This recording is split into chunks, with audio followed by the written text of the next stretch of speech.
আয়াত কি শুধু কুরআনের ভার্স? আসসালামু আলাইকুম। আজকের আলোচনার বিষয়টি হয়তো আপনাকে একটু চমকে দেবে। প্রশ্নটি সহজ কিন্তু উত্তর অত্যন্ত গভীর। প্রশ্নটি হল, আয়াত শব্দের প্রকৃত অর্থ কী? আমরা সকলেই জানি কুরআনের প্রতিটি বাক্যকে আয়াত বলা হয়। কিন্তু প্রশ্ন হল, আল্লাহ নিজে যখন কুরআনে আয়াত শব্দটি ব্যবহার করেছেন, তখন কি তিনি শুধু কুরআনের এক একটি ভার্স বা বাক্যের কথা বলেছেন, নাকি এই শব্দটির অর্থ অনেক বেশি ব্যাপক ও গভীর? শব্দের অর্থ সঠিকভাবে বোঝার গুরুত্ব। কোনো বই বোঝার আগে সবচেয়ে জরুরি কাজ হল সেই বইয়ের শব্দগুলোর সঠিক অর্থ জানা। আল্লাহ আমাদের সাথে শব্দের মাধ্যমে যোগাযোগ করেছেন। এই শব্দগুলো মানুষের তৈরি নয়, এগুলো আল্লাহর ভাষা। তাই কোনো শব্দকে আমরা নিজেদের ইচ্ছামতো অর্থ দিতে পারি না। উদাহরণ হিসেবে বলা যায়, আরবি শব্দ নাসাখ। এই শব্দকে অনেকে অ্যাব্রোগেশন বা রহিতকরণ হিসেবে অনুবাদ করেছেন। কিন্তু কুরআনে যে 4টি জায়গায় এই শব্দটির ব্যবহার রয়েছে, সেখানে এর অর্থ সম্পূর্ণ ভিন্ন। লিখে রাখা বা নথিভুক্ত করা, তার সাথে অ্যাব্রোগেশনের কোনো সম্পর্কই নেই। একইভাবে ইসমা শব্দটিকে অনেকে ইনফ্যালিবিলিটি বা নিষ্পাপতা হিসেবে বোঝান, অথচ এর প্রকৃত অর্থ হল সুরক্ষা। এই ধরনের অনুবাদগত ভুলগুলো শতাব্দীর পর শতাব্দী ধরে কুরআনের বার্তার বড় একটি অংশকে আমাদের কাছ থেকে আড়াল করে রেখেছে। আয়াত শব্দটি কুরআনে কিভাবে ব্যবহৃত হয়েছে? কুরআনে আয়াত শব্দটি এবং তার বিভিন্ন রূপ মিলিয়ে মোট ৩৮২ বার এসেছে ৩৫৩টি আলাদা আয়াতে। এখন একটু ভাবুন, যদি আয়াত মানে শুধু কুরআনের ভার্স হতো, তাহলে এই বাক্যটি কেমন শোনাত? কুরআনের এই ভার্সে কুরআনের আরেকটি ভার্সের কথা বলা হচ্ছে। এটা কি যৌক্তিক? চলুন কুরআনের কিছু আয়াত দেখি। সূরা বাকারা ২-এর ১৬৪তে আল্লাহ উল্লেখ করেছেন আকাশ ও পৃথিবীর সৃষ্টি, দিন-রাত্রির পরিবর্তন, সমুদ্রে জাহাজের চলাচল, আকাশ থেকে বৃষ্টি নামা, মাটিকে পুনরুজ্জীবিত করা, পশুপাখির বিস্তার এবং বায়ুর গতিবিধি। এরপর আল্লাহ বলেছেন, এই সব কিছুই হল আয়াত। এখন বলুন, বৃষ্টি, বায়ু, সমুদ্র এগুলো কি ভার্স?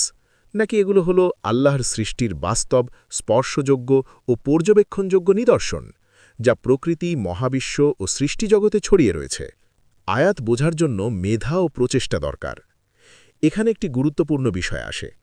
আল্লাহ কুরআনে বারবার বিভিন্ন শ্রেণীর মানুষের কথা বলেছেন, যারা বোঝে, যারা চিন্তা করে, যারা জ্ঞান রাখে। কেউ কেউ নির্দিষ্ট আয়াত বুঝতে পারেন, আবার কেউ পারেন না, কারণ বোঝার সক্ষমতা সবার সমান নয়। উদাহরণ হিসেবে ভাবুন, রাতের আকাশে তারা দেখলে একজন সাধারণ মানুষ মনে করেন কি সুন্দর, আর একজন পদার্থবিজ্ঞানী দেখেন এই আলো 1000 বছর আগে পাঠানো হয়েছিল। আপনি আসলে অতীত দেখছেন, হয়তো সেই তারাটি এখন আর নেই। একই আকাশ, কিন্তু দুজনের অভিজ্ঞতা সম্পূর্ণ আলাদা। সূরা জাজিয়ার এই আয়াতগুলোতে আল্লাহ বলেছেন কিছু আয়াত মুমিনদের জন্য, কিছু আকেলকারীদের জন্য, কিছু ইলমওয়ালাদের জন্য।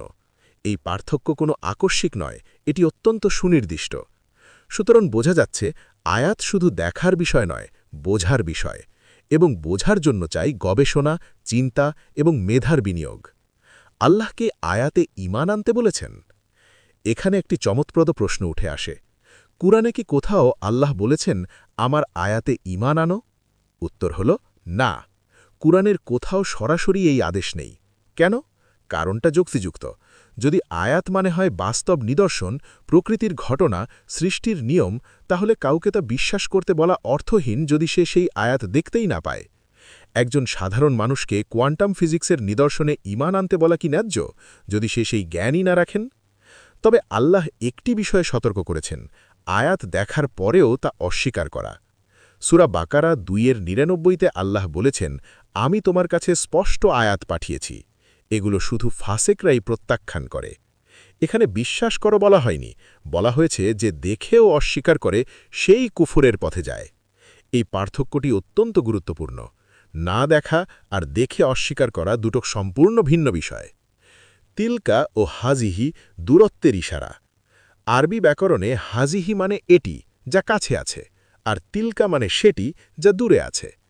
কুরআনে বেশ কিছু জায়গায় আল্লাহ তিলকা আয়াতুল্লাহ বলেছেন, সেগুলো আল্লাহর আয়াত। এই তিলকা শব্দটি ব্যবহার করে আল্লাহ ইঙ্গিত দিচ্ছেন এই নিদর্শনগুলো এমন কিছু যা দূরে, হয়তো সময়ের দিক থেকে বা জ্ঞানের গভীরতার দিক থেকে। এই সূক্ষ্ম ব্যাকরণগত পার্থক্যটি আলেমরা প্রায়ই এড়িয়ে গেছেন। এমনকি বিখ্যাত মুফাসসির ইবনে কাসিরের তাফসিরেও তিলকা ও হাজিহির মধ্যে পার্থক্য করা হয়নি বলে গবেষণায় দেখা গেছে। সূরা আল ইমরান ৩-৭ এবং মুহকাম মুতাশাবিহাত। সূরা আল ইমরান ৩-৭-এ আল্লাহ বলেছেন, কিতাবে রয়েছে মুহকামাত, সুদৃঢ় ও স্পষ্ট নিদর্শন, যা কিতাবের মূল ভিত্তি, আর রয়েছে মুতাশাবিহাত, যা সাদৃশ্যমূলক বা একাধিক ব্যাখ্যাযোগ্য। যারা অন্তরে বক্রতা রাখে তারা মুতাশাবিহাতের পেছনে ছোটে, কিন্তু যারা জ্ঞানে সুদৃঢ়ভাবে প্রতিষ্ঠিত অর্থাৎ রাসিখুনা ফিল ইলম, তারা বলেন, আমরা এর সব কিছুতেই ঈমান রাখি, সবই আমাদের রবের কাছ থেকে। এই আয়াতে আয়াত অর্থে কুরআনের ভার্স নয়, এটি এমন নিদর্শনের কথা বলছে যার গভীর অর্থ বোঝার জন্য গভীর জ্ঞান দরকার। তাহলে সংক্ষেপে বলা যাক, আয়াত শব্দের অর্থ কুরআনের ভার্স নয়, আয়াত হল আল্লাহর সৃষ্টির বাস্তব নিদর্শন, প্রকৃতিতে, মহাবিশ্বে, জীবনে, যা পর্যবেক্ষণ, গবেষণা এবং চিন্তার মাধ্যমে বোঝার বিষয়। আল্লাহ আমাদের এই নিদর্শনগুলো অন্ধভাবে বিশ্বাস করতে বলেননি, বলেছেন দেখতে, ভাবতে, বুঝতে, আর যে দেখেও অস্বীকার করে তার বিষয়ে সতর্ক করেছেন। কুরআনকে প্রকৃতভাবে বোঝার পথ শুরু হয় শব্দের সঠিক অর্থ জানার মধ্য দিয়ে। আল্লাহ আমাদের সকলকে কুরআন বোঝার তৌফিক দিন। আসসালামু আলাইকুম।